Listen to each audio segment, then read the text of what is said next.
The Palestinians are denied free exit and entry into their own land. They do not have free movement. We didn't have free movement under apartheid. Hello and welcome to the Africa News Network. Why is it all right for a Palestinian journalist to be murdered, but it's not okay for a journalist from Canada to be murdered? What kind of value system is that? We've been silent about Shireen Abu Akleh. She was murdered before our eyes.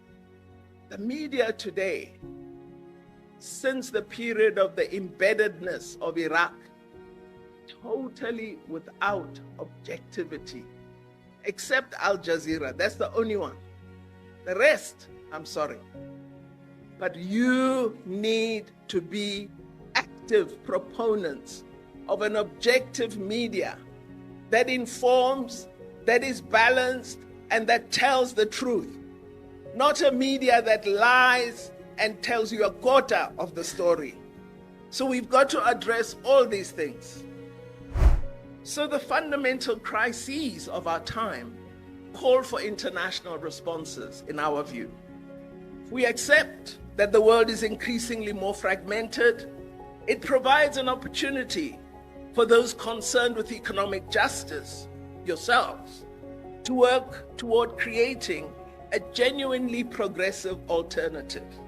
Progressive forces around the world need to push for multipolarity and a strengthened, fairer, and more inclusive multilateralism by exerting more influence on global debates. We should not be silent. We should be having loud views. We need to make our economies work for the common good, and we need to take all the measures necessary to protect our planet. We believe that what is needed is a different kind of multilateral architecture, which is more suited to today's challenges of the world. In our own view, Comrade Ronnie, despite its inadequacies, it is our belief that the United Nations must remain the primary locus for political, security, and development decision-making, as it remains the most representative global body, despite its shortcomings. We believe a complete overhaul of the UN system is needed so that the UN Security Council is democratized and reflects the current balance of forces in the global system. It's unacceptable, 8 decades nearly after its creation, 5 nations still wield disproportionate decision-making power in the Security Council, and those 5 number among the most problematic countries in the world, the causes of many of the problems I referred to today. So the overhaul of the UN system should include enforcement of decisions taken by what we hope will be a democratized UN Security Council. We also believe we should no longer accept a situation where countless UN resolutions are passed by the vast majority in the UN General Assembly, but are merely ignored. We've had repeated calls, as Comrade Khalid has said, from UN member states for Israel to withdraw from the occupied territories to the 1967 borders. These decisions have been ignored, and instead, we have witnessed the burgeoning expansion of illegal settlements on Palestinian land, growing oppression of the Palestinian people, gross violation of their human rights, and the Gaza Strip being turned into an open-air prison, regularly denied electricity, water, and fuel. The current denial is not new. It's been happening time and time and time again. For 16 years, Gaza has been under siege, with its people struggling to survive the ongoing land, air, and sea blockade imposed by Israel, with Palestinians denied exit and entry into the Strip. I was horrified when one of our former leaders, Comrade, I don't know if I should call him Comrade anymore, Comrade Terra Lekota, said that Israel is not an apartheid state. Well, the Palestinians are denied free exit and entry into their own land. They do not have free movement. We didn't have free movement under apartheid. Palestinian people use separate entrances when they go through the border. We had to use separate entrances under apartheid. Palestinian children do not have free access to education. It was the same for us. So I don't know what more Israel should do for Comrade Likota to recognize that it is an apartheid state. We've seen today increased Israeli aggression under the most far-right Israeli government we've ever seen. And we've seen the inaction by the Security Council, the very body whose mandate is to maintain international peace and security. Despite the fact that the root cause of this conflict is illegal occupation, we have heard a tirade of criticism of Palestinians from Western powers and unflinching support for the occupying power, despite the fact that I've been called all kinds of names because I refused to call Russia an occupying power of Ukraine. I have always objected to double standards. These type of double standards are the result of a global system which is skewed in favor of the powerful, to the detriment of those fighting for their rights and self-determination.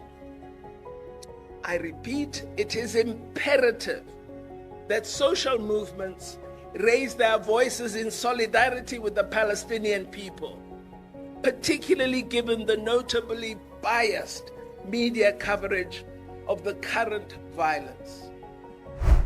Within the United Nations, we have seen almost unanimous support among member states for ending the illegal economic blockade of Cuba, which is now entering its 61st year.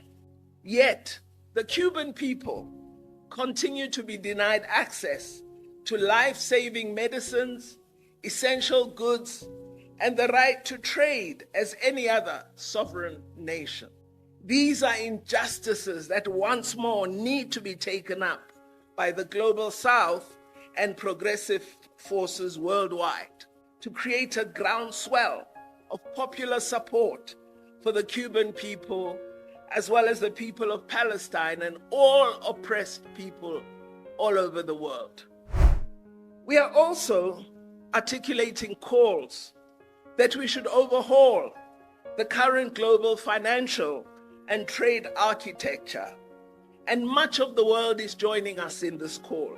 We believe we need a fundamental reset of the Bretton Woods institutions, including the IMF, the World Bank, and the World Trade Organization.